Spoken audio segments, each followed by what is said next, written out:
Hello, Flat Earth researchers, debaters, and debunkers. When those who believe in the globe cannot replicate or demonstrate any kind of measurable proof that we live on a spherical spinning Earth with any kind of real physics, the last resort is to demand a working flat Earth map. And so that's what we have here.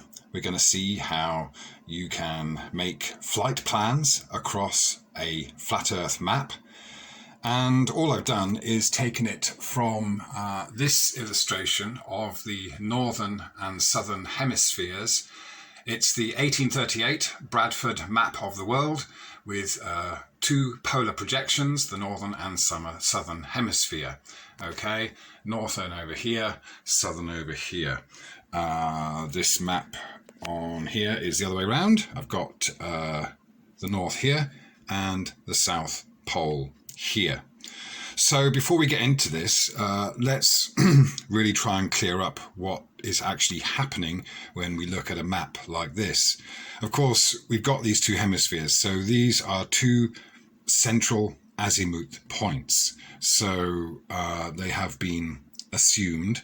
And of course, we have the North Pole and then the South Pole, which of course on a globe, these are supposed to be opposite points, which is a fallacy in the first place because a globe doesn't have a top or a bottom, yet we have been given a globe with a top and a bottom. And that's simply because what we have here is two azimuth maps. And of course, what we can do is sandwich them together like this, for example. And if we did some origami and cut along the lines to make like segments, then we would end up with a globe. For the moment, we've got a kind of two-dimensional disc, okay? But you can see how we would get a globe from these two azimuth projections, all right? So on this one that was illustrated, they join up here with South America. So I'll just put that there. Okay. It's kind of how it came out, and then I cut out the circles. Okay, so of course, if this is a globe, then we have this cutout being around the equator. But what do we actually have? We have just two azimuth points. So let's take the North Pole to start with. And this, of course, is what's often used as a flat Earth map projection. And it then goes as far as including all of this on the outside. And it gets wider and wider. And of course, it seems that we could have an ice wall around us. But that's just a visual representation because we've only got between north and south to go to. So, of course, the further away something is from the center of any given point that you decide is the center, then it is going to, on a map, take up a wider and wider and wider surface area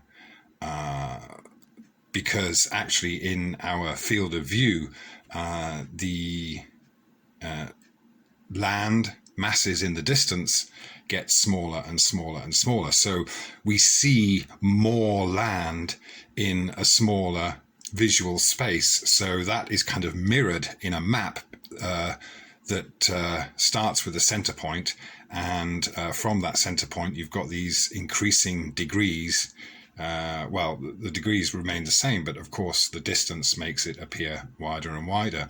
So that's just an anomaly of this interpretation of an observation because, of course, what's happening wherever you decide your center to be, and you can do this with a website called Azimuth Anywhere.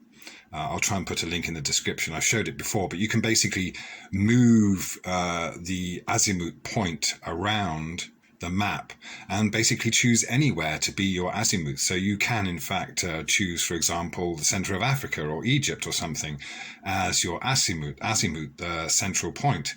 It's fine to do that. And of course, all the land mass in your immediate surroundings will be in a fairly consistent space, but the further away anything is, then the larger it will appear to be until it eventually appears to encompass everything. So this means that the North Pole azimuth projection that we are given, that goes as far as an ice wall around, converting Antarctica into an ice wall, isn't necessarily true. It isn't the way it actually would necessarily physically appear, just because we're trying to draw a map that interprets our point of view from this assumed central North Pole. So again, if you are traveling around the world, your azimuth is always going to be wherever you are. That is the center of your map at that time.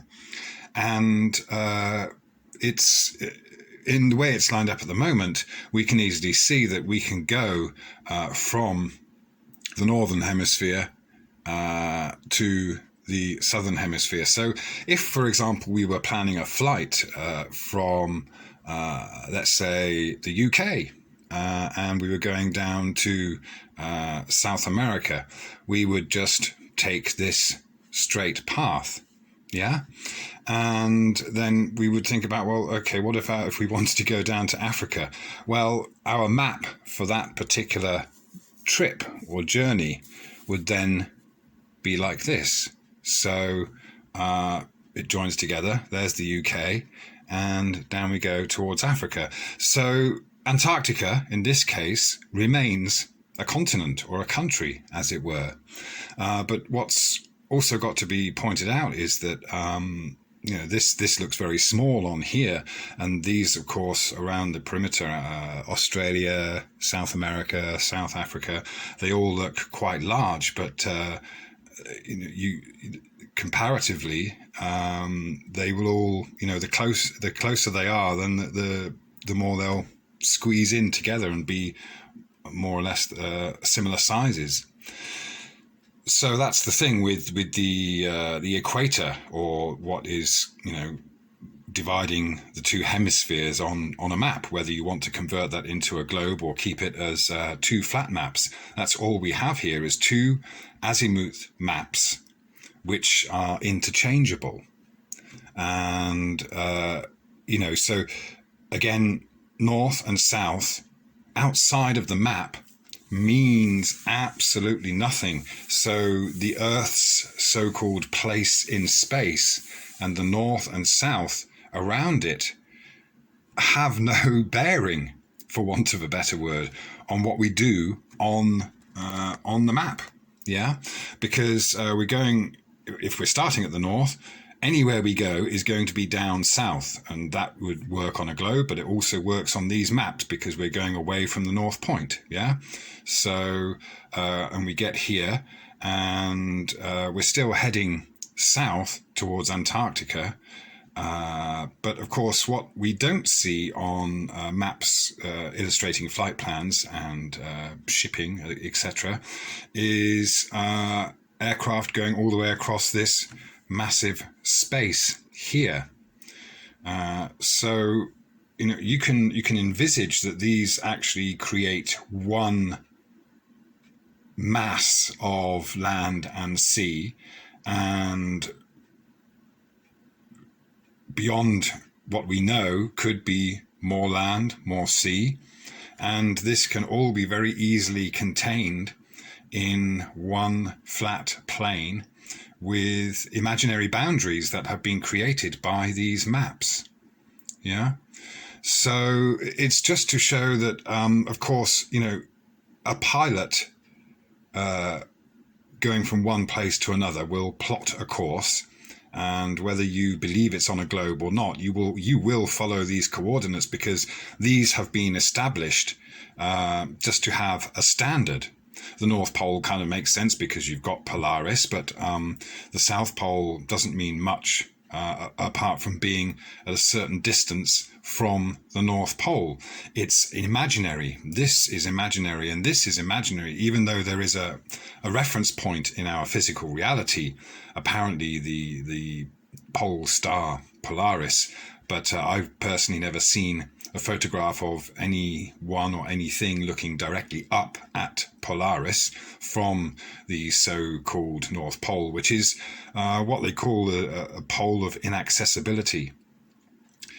So people just don't go there anyway, and it's all kind of imagined. No one can be very precise about where they are when they get into this region, and I should imagine it gets similar around this region.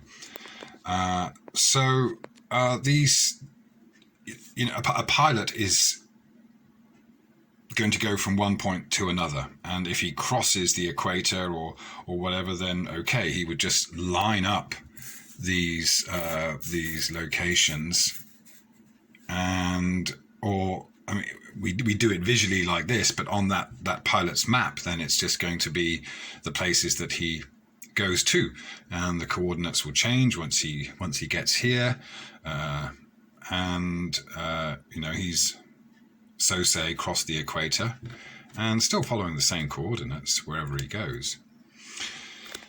So it works, this works as a flat Earth map or maps, and the azimuths could be anywhere. It's just that they've been put on these particular points. Yeah, so it works. It's a flat Earth map that works. You see, the thing is, the important thing to remember here is that nothing changes, does it? Nothing changes at all as far as observations go, or distances. Yeah, the distances might appear larger across these as you get to the outer reaches of the azimuth, but that's simply because the land masses are taking up the same number of squares, but these squares are getting larger and larger.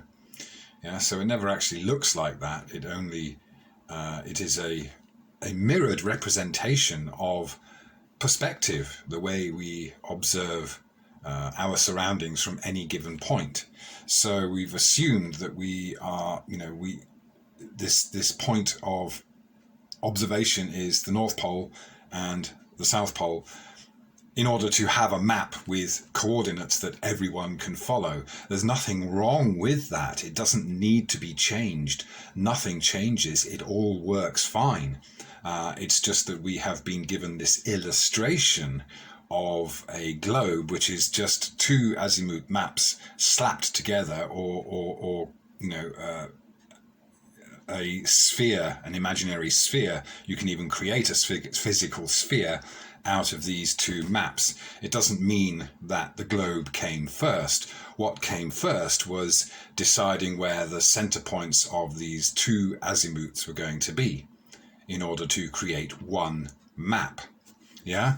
So although in the projection that was printed back in the 1800s, it was like this. The artist or the cartographer could have joined them anywhere, and while we might physically rotate these two azimuth maps in order to join places up, it doesn't matter, because again, let's say north is this way. Well, it doesn't matter, because in this physical space outside of the map, north on the map makes no difference. North is that way. South is that way. North, of course, is anywhere away from south. On a globe, it's going up towards the north or towards the equator. And on an azimuth map like this kind of projection, then it's also going north if you're coming away from the South Pole. And at the equator, it all changes. And so wherever you're going to cross the equator is where you would line things up. So you can kind of do it here with Asia, and make your way across to Australia, and then you could go across Antarctica. So this also works for those southern flights. I can't remember exactly where they're supposed to go from, but you've got, I think, a flight that goes from South America to Australia or New Zealand. I can't remember, but basically this all works. Yeah, these locations are perfectly fine, and they are the right distance in this representation when they are viewed from this azimuth. Of course, if they are viewed from an azimuth that is extended from the North Pole all the way to the South, so-called pole, then this is going to be hugely distorted. Yeah, but what we've got here is an azimuth point, a center point that is on the South Pole, or the region called Antarctica. So we have here this ability, for example, to see stars maybe that are in the other locations from one or more of these locations, and we can take a flight across these stretches of water across Antarctica. So Antarctica doesn't have to be an ice wall. That's just a misrepresentation based on a flat Earth map that doesn't have a South Pole. But again, you could make them smaller, larger. The beauty of having 360 degrees to play with, or and dividing that up into 180 degrees, and the other ways you can manipulate it, means that you can manipulate it. You can create spheres, you can create circles, but you can also create triangles, and you can also create rectangles and squares from these combinations of 180 or 360 degrees. The angles in these shapes, or they match the ratios of circles, and they can all be divided up like that. And that's what we have. We have these divisions, imaginary lines, just like borders on countries are imaginary lines. Okay, so nothing changes as far as the coordinates go. You can plan a flight from one place to another using these two azimuth maps, which are essentially flat Earth maps that cut off at the equator, and you can rotate them to go wherever you like and plan your trip. And as some pilots have shown us before, even if you're making a small trip just crossing from one country to another, you would have several maps at hand for the particular region that you are traversing. So you're never going to use an entire map.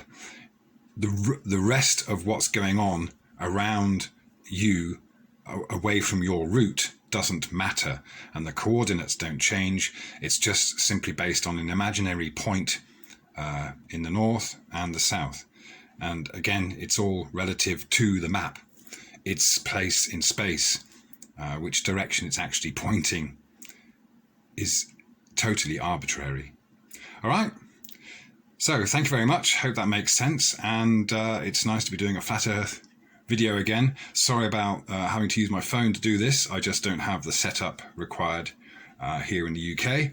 Hopefully when I get back to Phuket, we can get back on a few proper videos. So thank you for watching. Hope it's not too shaky, and that it clarifies a few of those cloudy issues that the globe Earth proponents like to put forward based on all of their assumptions that everything is done on a globe, when no, in fact, it is all done on a level surface, and maps are interpretations of one's perspective or point of view from any given location. So these locations have been standardized to have a standard reference point, just like we do with time or anything else. It's useful, it's handy, it's helpful, and there's no denying that pilots and navigators do a great job of getting from one place to another. But the assumed dimensions and shape of the entire Earth are totally irrelevant, and these coordinates and maps are not from a globe. It is just that you can make a globe from two azimuth projections, and those locations for the azimuth could be anywhere you like on the Earth, and you'd get the same results. All right, thank you very much. Click subscribe and the bell icon if you'd like to receive notifications of new videos from Phuket Word.